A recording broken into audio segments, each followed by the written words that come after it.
Shalom, Israel. Brother Reggie Jr. here. So today, guys, I'm going to be reading Exodus chapter 13 and 14, just picking up where I left off from last time. And if you guys remember last time in my previous lesson, we went over how the Lord gave the children of Israel instructions on how to keep the Passover, as well as unleavened bread, and how those two things would be a memorial to the children of Israel for what the Lord did for them concerning delivering them out of Egypt. And remember, children of Israel, they kept the Passover, and that's when the Lord, while they kept the Passover, that's when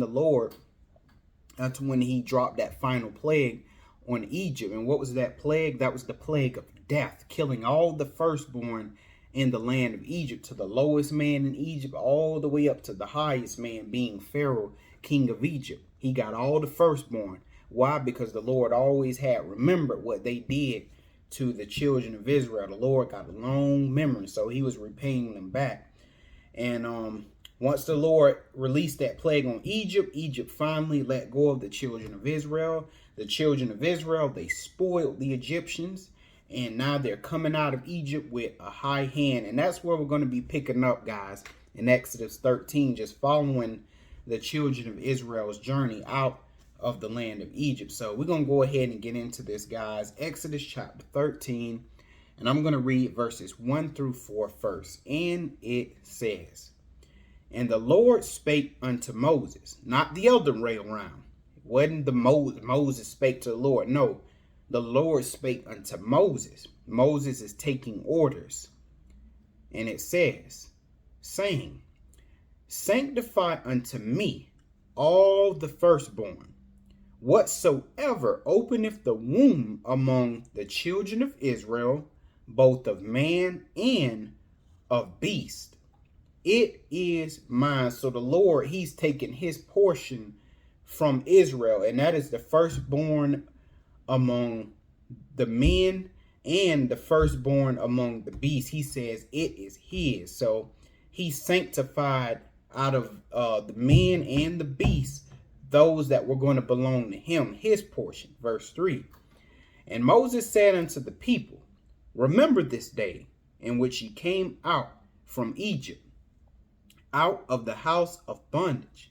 For by strength of the hand of the Lord brought you out from this place.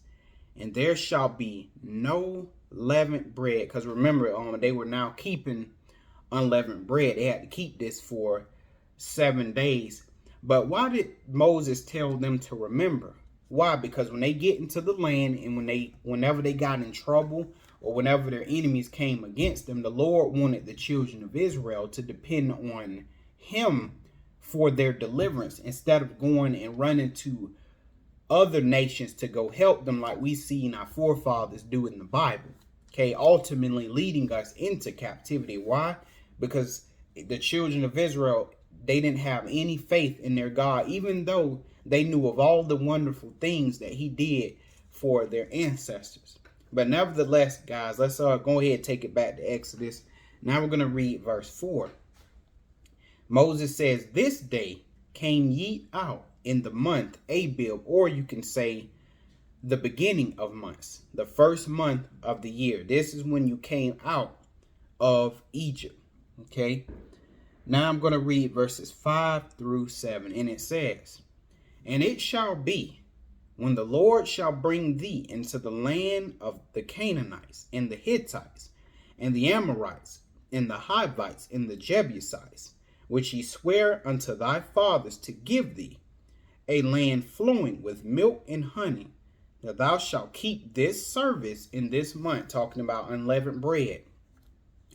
And they go into the land. Why? Because the Lord promised Abraham that the children of Israel would come into the land of Canaan. And of course, he promised that to Isaac as well as Jacob. But let's go ahead and look to where he told Abraham that. Let's go to Genesis 15.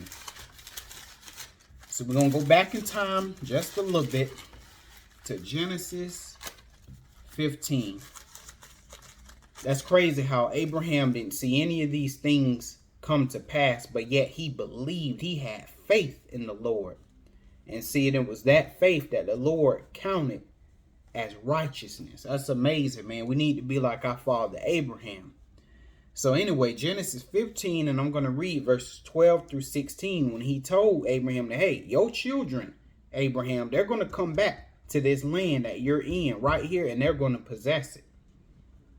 So Genesis 15, 12 through 16, and it says, and when the sun was going down, a deep sleep fell upon Abram, and lo, a horror of great darkness fell upon him. Did darkness actually fall on Abraham? No. It's meaning he's seeing some great distress in this dream or vision that he's having. 13. And he said unto Abraham, know of a surety that thy seed shall be a stranger. What seed? The children of Israel, the 12 tribes. It says they should be a stranger in a land that is not theirs. And we finally find out that that land is Egypt. And shall serve them, who? The Egyptians.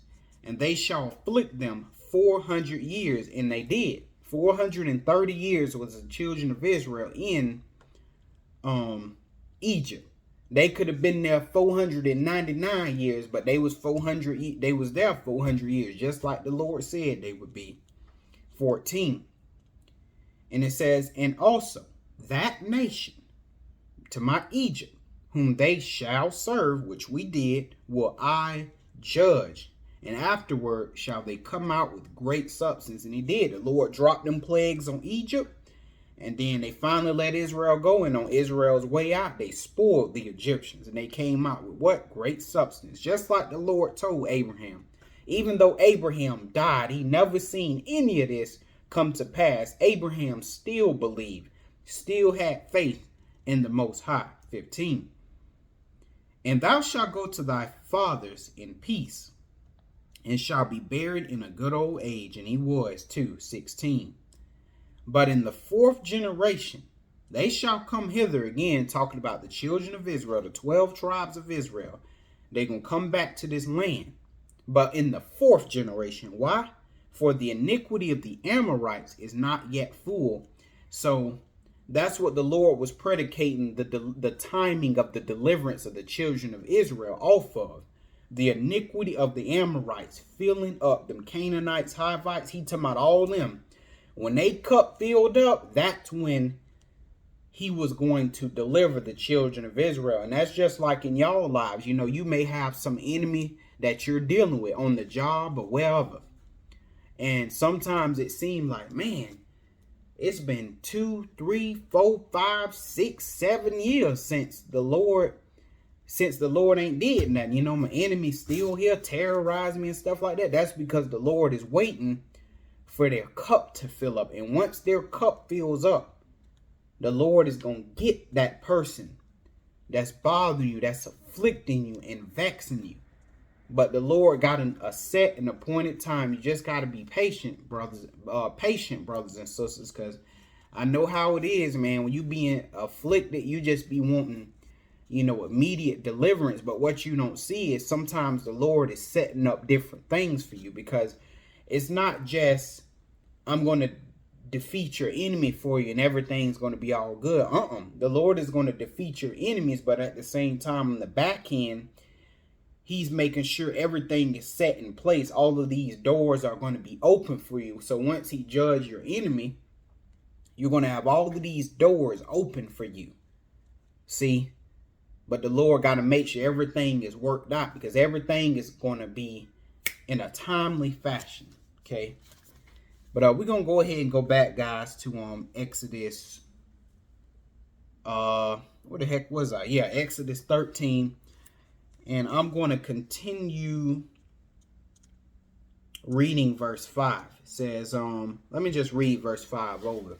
And it shall be, when the Lord shall bring thee into the land of the Canaanites, and the Hittites, the Amorites, and the Hivites, and the Jebusites, which he sware unto thy fathers, Abraham, Isaac, and Jacob, to give thee, a land flowing with milk and honey, that thou shalt keep this service in this month. So we got a good land, a land that produce well. 6. 7 days thou shalt eat unleavened bread. So Lord said, for 7 days you're going to eat unleavened bread.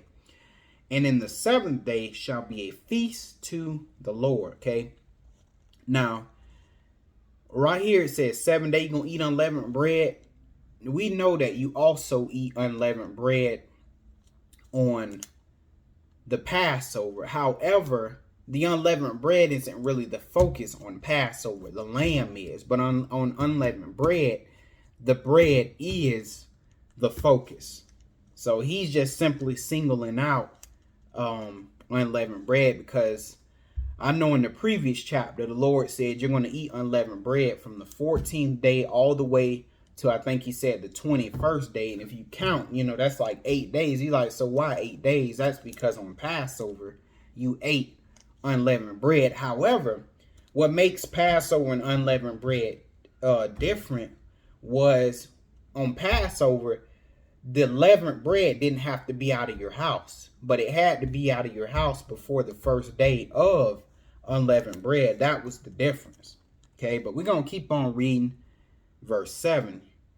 And he says, unleavened bread shall be eaten 7 days. He says, and there shall no leavened bread be seen with thee. Now, you could have the leaven in your house on Passover when that 14th day came, but on the 15th day, you could not have this in your house.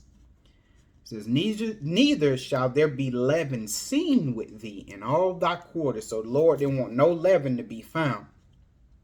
And of course, this leavened bread and all of this leavened bread, the unleavened bread, the house, all of those things are allegories, okay, for what he really means. But of course, you're going to find out what the Lord really meant, later on in the Bible. But for now, I'm just kind of sticking to history, okay.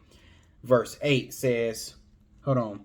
Yep, 8 to 10 says, and thou shalt shew thy son in that day, saying. In other words, when he asked about unleavened bread, and of course Passover too, but when he asked about unleavened bread, you're going to tell him what? This is done because of that which the Lord did unto me when I came forth out of Egypt. 9. And it shall be a sign unto thee, or a token unto thee upon thine hand, and for a memorial between thine eyes, that the Lord's law may be in thy mouth. For with a strong hand have the Lord brought thee out of Egypt. Now, hold on, the laws wasn't even given yet. Think about that. God didn't even give Israel the laws yet, but it says that the Lord's law may be in thy mouth. Why? Because the Lord knew that later he was going to give Israel the good things of his law. And by understanding unleavened bread and everything like that, this would always be a reminder to Israel to keep those good things of his law. Okay. But yeah, the Lord said, hey, this will be a memorial to you. Why?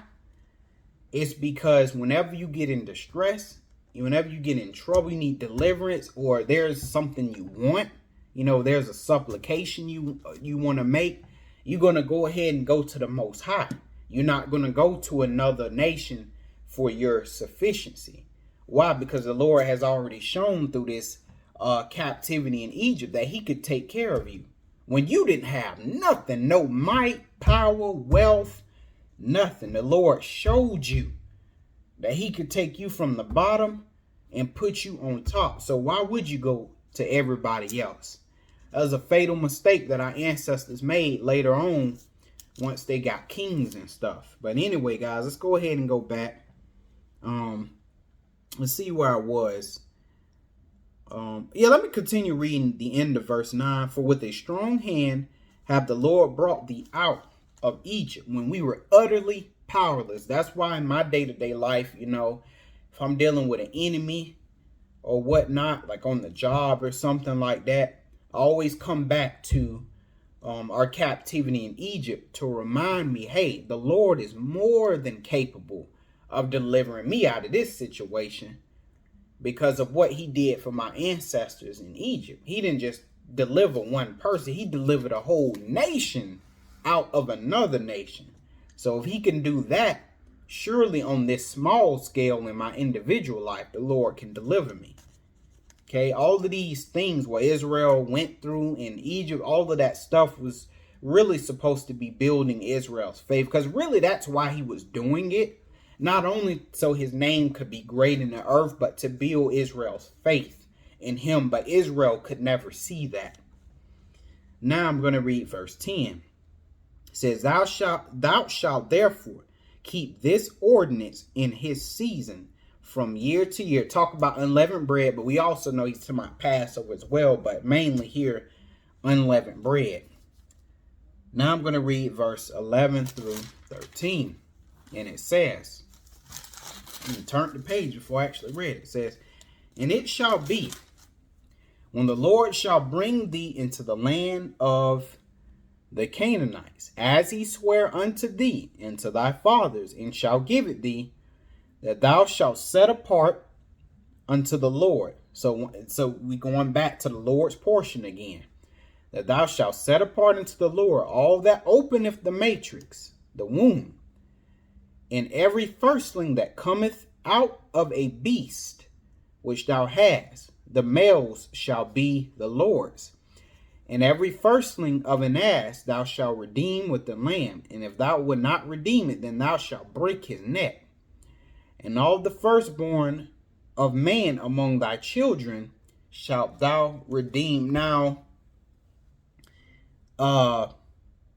right now, he's doing the firstborn of the children of Israel as a whole, but later the Lord is going to change it from all of the children of Israel, the firstborn of all the children of Israel belong to him, to choosing the tribe of Levi, because he's going to eventually replace that with the tribe of Levi. Okay, but we're going to actually get into that a little bit later. I could turn to where it says that, but I want to just, get through this chapter. Now I'm going to read 14 through 16, and it says, and it shall be, when thy son asketh thee in time to come, saying, what is this? Meaning, why do y'all separate the firstborn? It says, then thou shalt say unto him, by strength of the hand of the Lord brought us out from Egypt, from the house of bondage. And it came to pass, when Pharaoh would hardly let us go, that the Lord slew all the firstborn in the land of Egypt, both the firstborn of man and firstborn of beast. Therefore I sacrifice to the Lord all that openeth the matrix, being males, but all the firstborn of the children of my children I redeem. And it shall be for a token upon thy hand, and for frontlets between thine eyes. For by strength of hand the Lord brought us forth out of Egypt. In other words, because the Lord, did that final plague, which essentially killed all the firstborn in the land of Egypt, to the lowest of the man of Egypt, to the highest being Pharaoh, king of Egypt, because he killed the firstborn and all that, did a great work, because he delivered us in doing that. We're going to go ahead and give the Lord his portion, and his portion is going to be the firstborn of the males among the children of Israel and among the beasts. So all of that's going to be the Lord's portion. But later the Lord ended up changing it, not completely, but he did it on a smaller level by choosing Levi.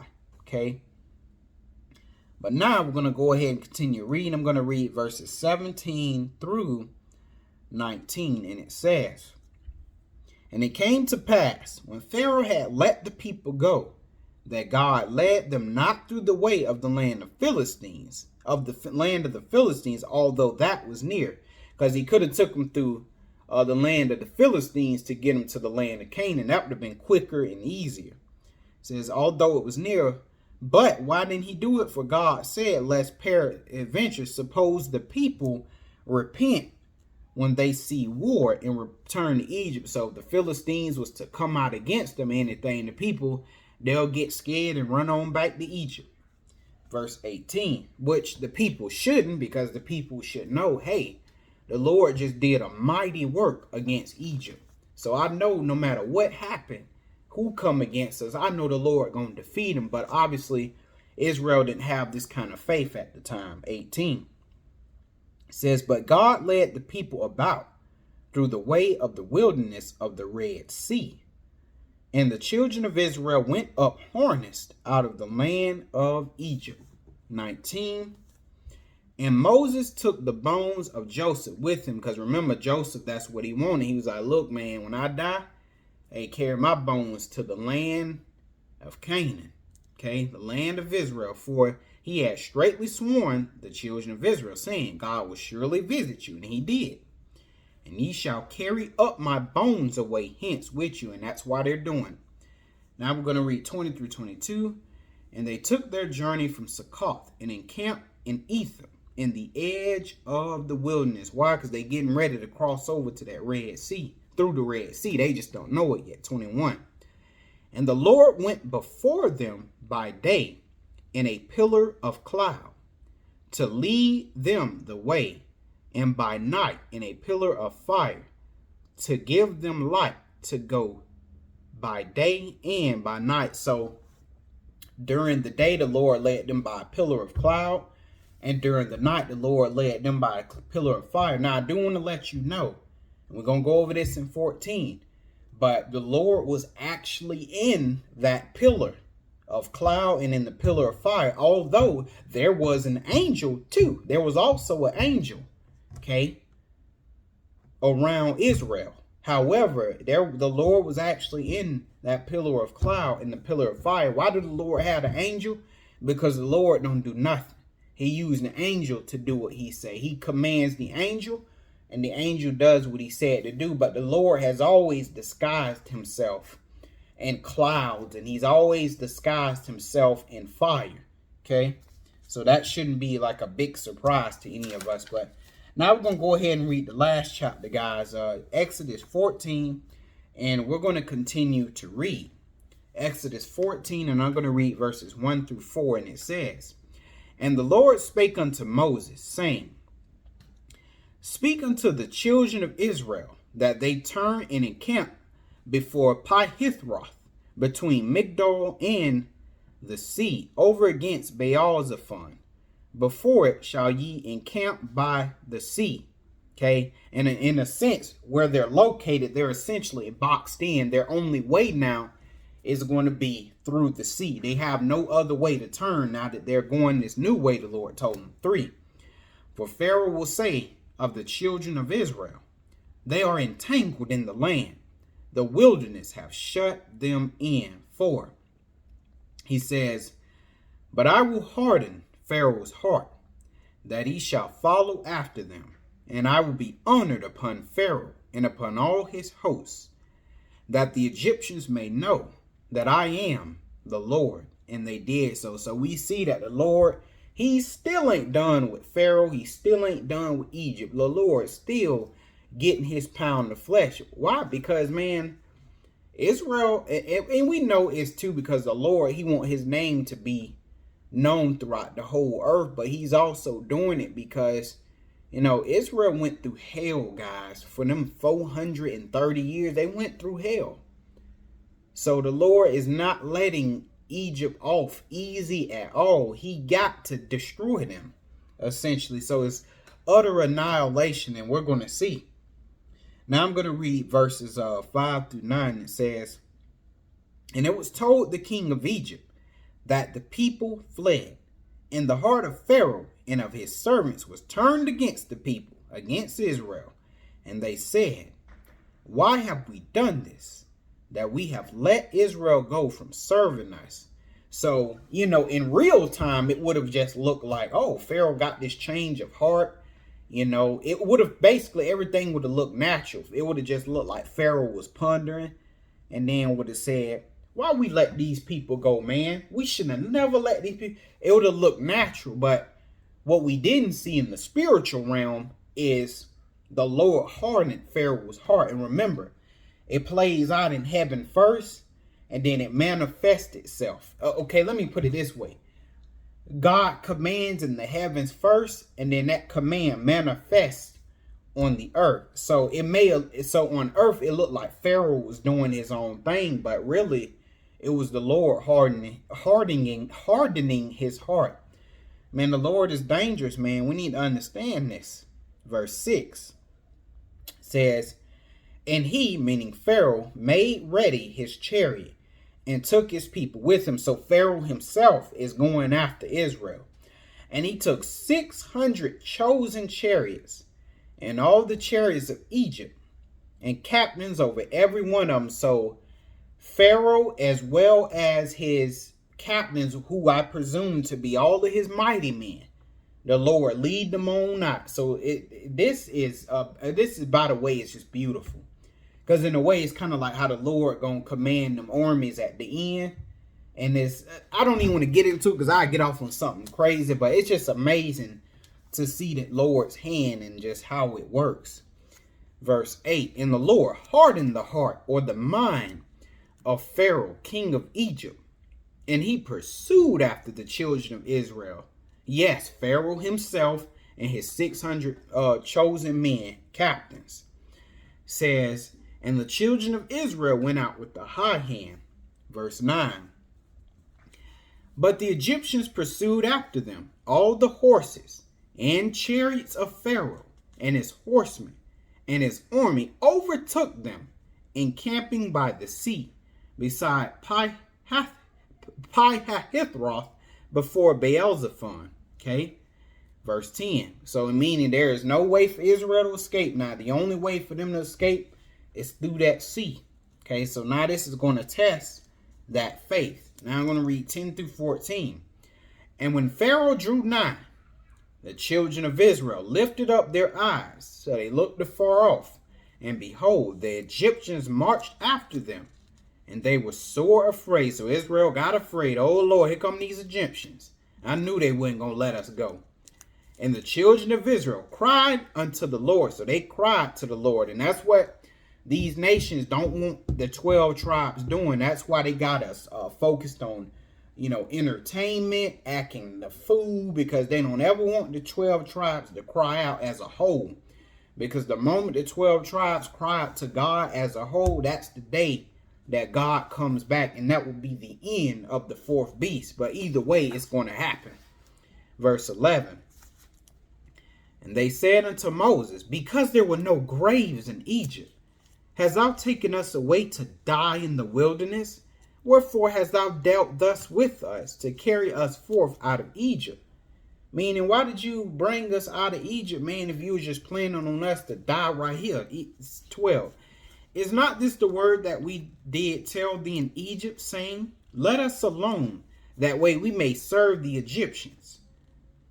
Meaning what? That we may serve the Egyptians in peace. But there is no peace. You in captivity.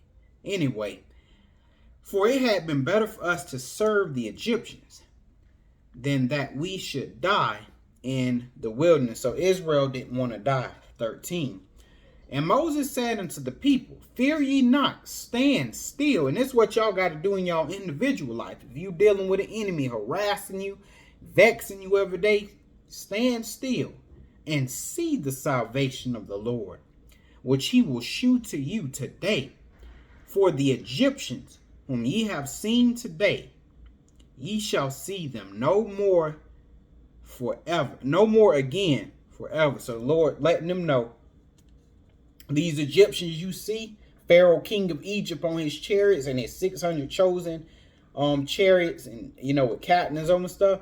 Basically, he telling the children of Israel, this gonna be their last day that they ever see. Okay, they're getting ready to die, pretty much, these Egyptians. So it's gonna be the end of Pharaoh and them. 14 says, the Lord shall fight for you, and ye shall hold your peace. And that's important, brothers and sisters, that you allow the Lord to fight for you, because a lot of times when we're going through things, we're very tempted to go get all of these people involved who we think can help us. Okay, and when you do that, you show your lack of faith. And sometimes the Lord, when you do that stuff, he'll say, okay, let them save you. And then guess what? For him, it's hands off. Okay, you think they gonna help you? Let them help you. Ain't gonna do nothing now. So it's important for us to stand still. Okay? It's important for us to hold our peace. Be patient. Know that the Lord is working it out for you. You have to understand that. Y'all hear me? You have to understand that the Lord is working it out for you. deliverance doesn't come when you want it to come. Okay? It's going to come in a timely manner. Everything gonna work out, I promise y'all, just how it's supposed to work out. You have absolutely nothing to worry about. 15. Okay, 15 through 18, it says, And the Lord said unto Moses, Wherefore criest thou unto me, speaking to the children of Israel, that they go forward? How they gonna go forward though? Because that's the Red Sea. It's the whole sea in front of them. 16. But lift up thy rod, and stretch out thine hand over the sea, and divide it. And the children of Israel shall go on dry ground through the midst of the sea.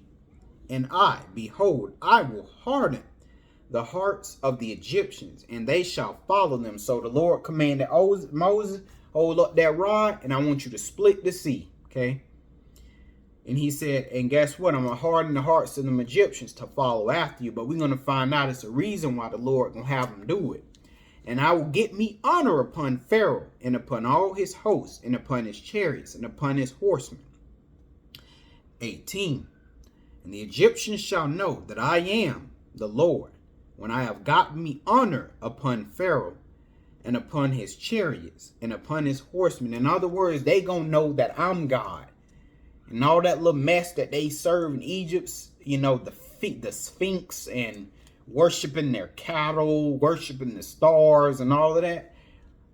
Osiris, Isis and all, Lord, like, look, they gonna know when I'm done right here, that word gonna get back to the rest of the remnant of the Egyptians in that land, and they gonna know that who he dealt with was truly the God of all heaven and earth. All of these bull gods and all that stuff is garbage. And believe you me, the nations, they gonna know once again who the real God is. Because this real God ain't Santa. The real God ain't who they finna worship in a couple of hours. You know, at 12, because it's New Year. So they getting ready to drop the ball or whatever that madness they do. And get ready for another year of suffering according to them.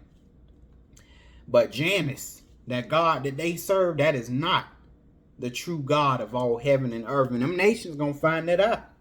Okay? But I'm going to keep on reading, guys, on verse 18.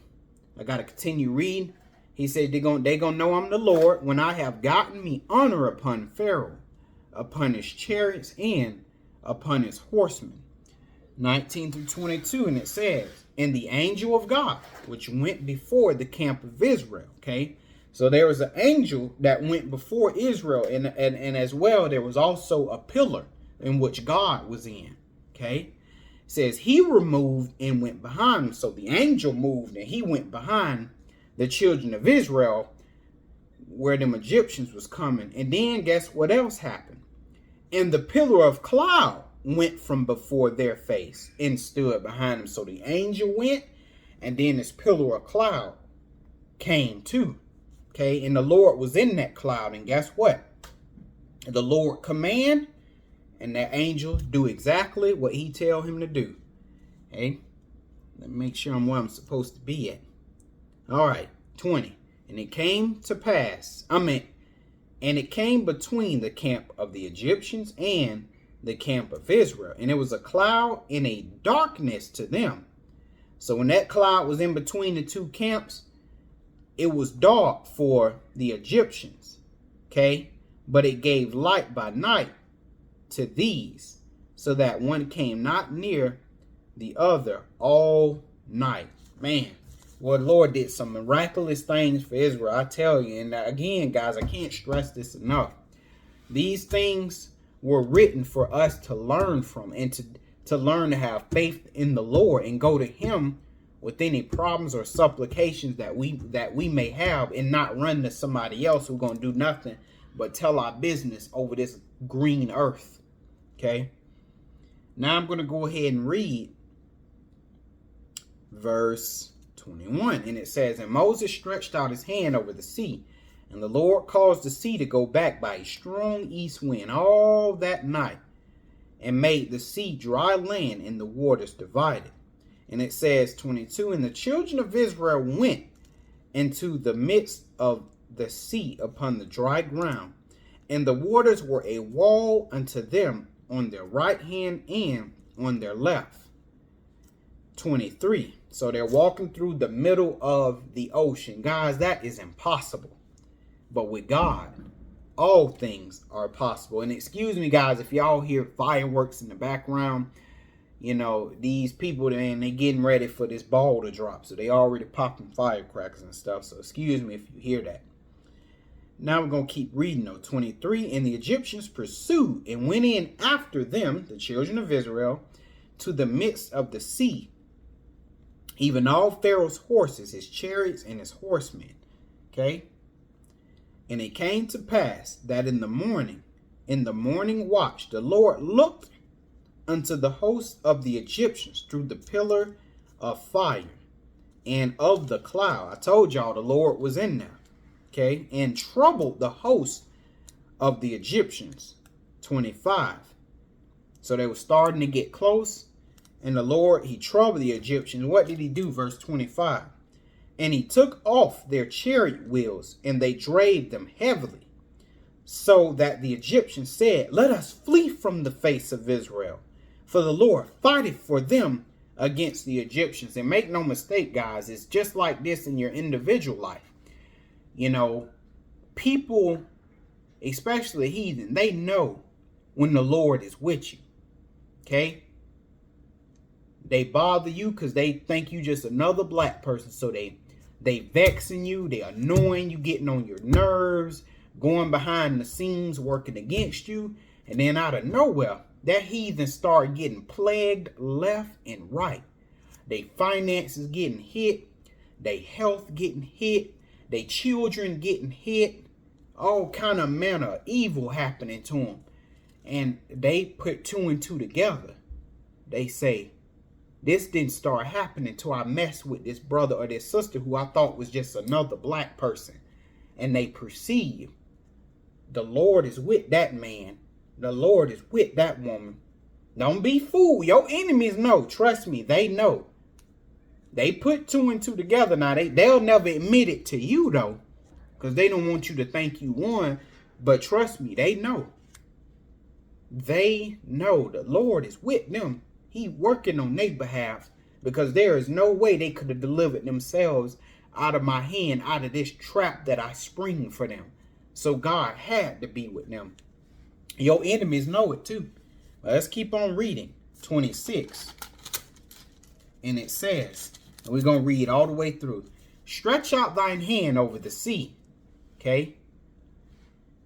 That the waters may come again upon the Egyptians, upon their chariots, and upon their horses. Now, I'm still assuming that, I know a lot of people depict Moses being the one doing that, opening up the sea, but I'm still under the impression that Moses is still God and Aaron is still Moses. So I'm assuming that God is keeping the order. The Lord is telling Moses, and then Moses is telling Aaron, and guess what? Aaron is performing the miracle, just like in Egypt. I don't feel that the order has broken. So really it was Aaron standing there with that rod, because remember, Moses gave his rod to Aaron. Okay, and I'm assuming this order never changed. Okay, so he says, stretch out thine hand over the sea. So really this is what Moses would be commanding Aaron, that the waters may come again upon the Egyptians and upon their chariots and upon their horses. So that's why the Lord led them out after Egypt, because he's going to, that's why the Lord led Egypt out there in the sea after the children of Israel, because he's finna get ready to drown them in the sea. 27. And Moses stretched forth his hand over the sea. And even though it says Moses, I believe that the order is still maintained. I still believe that this is Aaron performing the miracle. He says, and the sea returned to its strength when the morning appeared. So that wind, it stopped blowing. And so when that morning appeared, that's when the sea returned to its strength. And it says the Egyptians fled against it. And of course, there's no way they're going to be faster than the water coming in. And it says, and the Lord overthrew the Egyptians in the midst of the sea, So that day, Pharaoh, because remember, Pharaoh was among them. Pharaoh, king of Egypt. So Pharaoh, the king of Egypt, he was killed, as well as those 600 chariots with the captains over them. They was killed. So God not only destroyed Egypt economically and, economically destroyed their food source and all of that stuff, he also destroyed their government. He destroyed their military.